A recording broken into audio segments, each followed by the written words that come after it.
আপনি রাত 2টোর পর ফাঁকা রাস্তা দিয়ে বাইক নিয়ে যাচ্ছেন, রাস্তায় একটা মেয়ে আপনার কাছে লিফট ছিল, তখন আপনি মেয়েটাকে লিফট দিলেন, কি হঠাৎ করে আয়নায় লক্ষ্য করলেন যে মেয়েটি সাদা কাপড় পরে আছে, মুখ অন্ধকার, শুধু কঙ্কাল।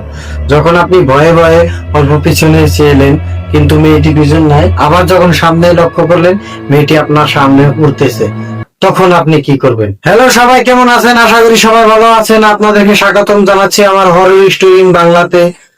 সবাইকে স্বাগতম জানাচ্ছি। আর হ্যাঁ, আরেকটা কথা আগে বলে রাখছি, যাদের হাড় দুর্বল তারা ভিডিওটি এখান থেকে স্কিপ করে চলে যেতে পারেন। আর এই ভিডিওটা রাত 2টোর পর কে দেখছেন অবশ্যই কমেন্ট করে জানাবেন। গ্রামের একটা ছেলে রহিম করে নাম, সে বাজারে একদিন বাজার করতে গেছে। তো বাজার করতে করতে দোকানে আড্ডা মারতে মারতে রাত 1টা বেজে গেছে। তো বাড়িতে চলে যাবে, তো তখন বাইক নিয়ে একলা একলা রাস্তা দিয়ে যাচ্ছে, চারপাশ অন্ধকার, কিছু দেখা যায় না। তো এরকম করে ভয়ে ভয়ে রাস্তা দিয়ে যাচ্ছে। তো কিছু দূর যাওয়ার পরে রাস্তার পাশে চারিদিকে আন্ধার, একটা মেয়ে বাইকটাকে সিঙ্গেল দিচ্ছে যে দাঁড়াও, আমাকে নিয়ে যাও, সম্মুখে নামিয়ে দেবে। তো এত রাত করে একটা মেয়েকে একা রেখে রহিম যেতে পারছে না, তো সেজন্য মেয়েটাকে লিফট দিল।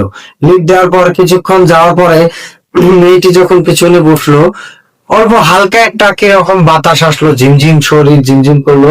যখন মেয়েটি সে রহিমের কাঁধের উপর হাত রাখলো, শরীরটা এত ঠান্ডা হয়ে গেল, মেয়েটার হাত এত ঠান্ডা যেন শরীরটা খুব বরফ হয়ে গেল। তো রহিম ওটা খুব মালুম না করে মেয়েটাকে নিয়ে নিয়ে ধীরে ধীরে এগিয়ে যাচ্ছে। কিন্তু এগিয়ে যাচ্ছে, রহিম একটা বস্তু লক্ষ্য করছে, যত এগিয়ে যাচ্ছে চারপাশে দেখছে যে সেই একই জায়গায়, সেই রাস্তার পাশে লাইট নেই, অন্ধকার, একটা গাছ। যত দূরই যাচ্ছে তত দূরই রহিমের মনে হচ্ছে যে সেখানে ঘুরে ঘুরে সেখানেই আসছে।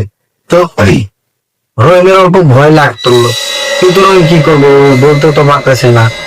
যখনই রহিম অল্প ধীরে ধীরে এগিয়ে যাবে বাইক নিয়ে, তো তখন ওই মেয়েটি দুটো হাত যখন কাঁধের উপর দিল, শরীরটা এমন ঠান্ডা হয়ে গেল, আর রহিমের ভিতর থেকে শুধু ধাপ ধাপ ধাপ ধাপ করে উঠছে। তো রহিম যখন আয়নায় লক্ষ্য করলো যে মেয়েটি পিছনে তো বসে আছে, কিন্তু মেয়েটি একদম সাদা কাপড় পরা, শরীরে কিচ্ছু নেই, শুধু কঙ্কাল, চোখ নেই, মুখ নেই, শুধু কঙ্কাল, হাড্ডি গুলো মুখে মধ্যে। ওই আয়নায় বেশি উঠলো। রহিম তো ভয়ে কি করবে দিশা পাচ্ছে না। যখনই রহিম মনে মনে ভাবতেছে যে কি করব কি করব, যখনই রহিম মনে মনে ভেবে পিছনের দিকে তাকালো, দেখলো যে পিছনের বাইকে নেই। তখন যখন পিছনের বাইকে নাই, রহিমের তো ভিতরে আত্মা উড়ে গেল, যে এরকম মনে হয়েছে।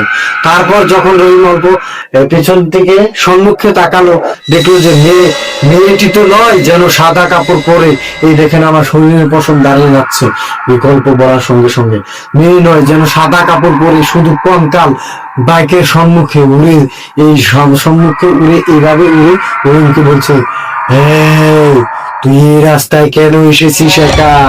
তোকে তো আজ আমি ছাড়বো না। রহিম এটা শোনার পরে রহিম যখনই ওই বাইকের